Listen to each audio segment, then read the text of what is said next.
Hello guys, सबलाई नमस्कार। Welcome छ क्षेत्री ब्लग्समा। ल त सबजनालाई चाहिँ क्षेत्री ब्लग्समा फेरि पनि स्वागत छ।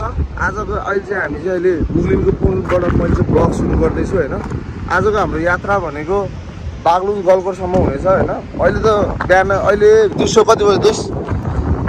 14:51 2:51 भयो। 2:51 भयो। हामी मुगलिनमा चितवनदेखि मुगलिनमा भर्खरै आएको होइन। अहिले चाहिँ हाम्रो राइड भनेको विशाल दोस्तको चाहिँ सबले चिन्नु होला नि। हामी विशाल दोस्तलाई नचिन्नु पनि चिन्नु पऱ्यो है। एकछिनमा चिन्नुहुन्छ तपाईँले। विशाल दोस्तको गर्लफ्रेन्डसँग जाँदैछ हामी चाहिँ।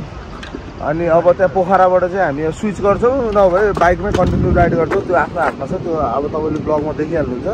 अनि यहाँबाट चाहिँ हामीले ब्लग सुरु गरौँ, पानी सानी खाऊँ भनेर। ल दोस्त पानी सानी निकालौँ न यहाँ चाहिँ। अब पानी सानी खाने अब एकछिन चट्ट अब स्टार्ट गरेर जाने ब्लग यहीँबाट स्टार्ट गर्न मन लाग्यो मलाई चाहिँ आज होइन विशालसँग चाहिँ। किनभने विशालको अलमोस्ट 5 वर्ष भइसक्यो चाहिँ नेपालको यात्रा।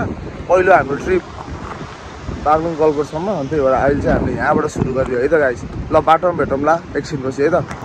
त्यहाँबाट निस्केर चाहिँ अहिले हामी आइना पहाडी पहिला कस्तो थियो अहिले कस्तो भयो होइन। आइना पहाडीमा यसो हेरौँ यहाँ खासा खाऊँ भनेर बिहान खाना पनि खाएन। यो माथि मस्त घुम्ने ठाउँ बनाए होइन।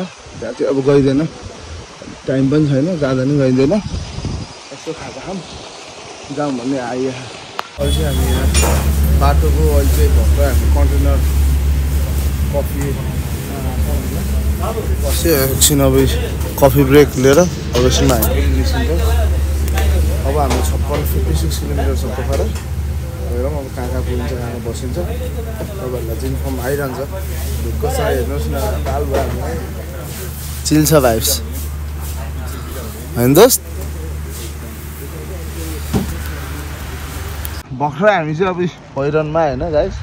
पहिरनमा चाहिँ दुलेगडा कति हो र पहिल्यै यहाँनिर चाहिँ एउटा गेट थियो नि गाइस, याद कतिलाई छ होइन। अनि पछि यहाँ फेरि भ्यू फेरि ओ माई गड छ फेरि। यसले अलिकति भ्याएन किन भएन भने त बवाल छ ल गाइस। दामी पाइलो र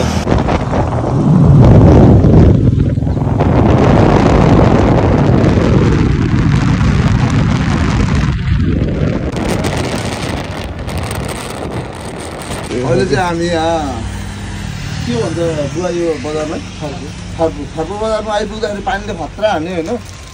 दामी हानिसकेपछि अब प्लास्टिक किन्दैछौँ हामीले चाहिँ हान्दैछौँ। अब हेरौँ अहिले पानी बिसाइसक्नु भएको है गाइस। हाम्रो फाइनल लुक्स चाहिँ कट्ट लाएर यस्तो याद बाँधेर यहाँ गरेर आफूले पनि देखाउँछौँ। हामी त त्यसमा काम पनि यस्तो भयो कि पुरा फ्रेस फुडमा बुझेन चल्दैको। अब अरू कुरा त्यस्तै हो। दाजुहरूले यहाँ मजाले 3 थाल दबाइयो होइन। त्यही हो कुरा गर्ने अहिले चाहिँ बुझेन, त्यही हो कुरा। ओके गाइस, लास्टमा चाहिँ अहिले हामी यहाँ पोखरा हाम्रो भाइकोमा आएर चाहिँ बस्यो होइन। रेस्ट गरिदियो, फ्रेस भएर विशाल पनि हेर्छौँ भएर होइन। चिल्लो मिलाइदिनु भयो हाम्रो उज्जवल भाइलाई। सबले हेरेर हेल्लो गरिदिउँ होइन। हामी आएर पल्टिराख्यौँ एकछिन। अब 8 बजीतिर यसो अब बाहिर निस्किन्छौँ। पानी परिरहेको बाहिर, वेदर लास्ट चिल छ गाइज होइन। लास्ट निन्दा लगाइरहेको थाकिरहेको वहाँबाट आएको। पानी पनि पऱ्यो बाटोमा, सब तपाईँहरू देखिसक्नुभयो। अब तपाईँले हेर्ने बेलामा चाहिँ म यहाँ चिलमा सुतिरहेको हुन्छु, तपाईँहरू पनि सुत्नुहोस्। Good night.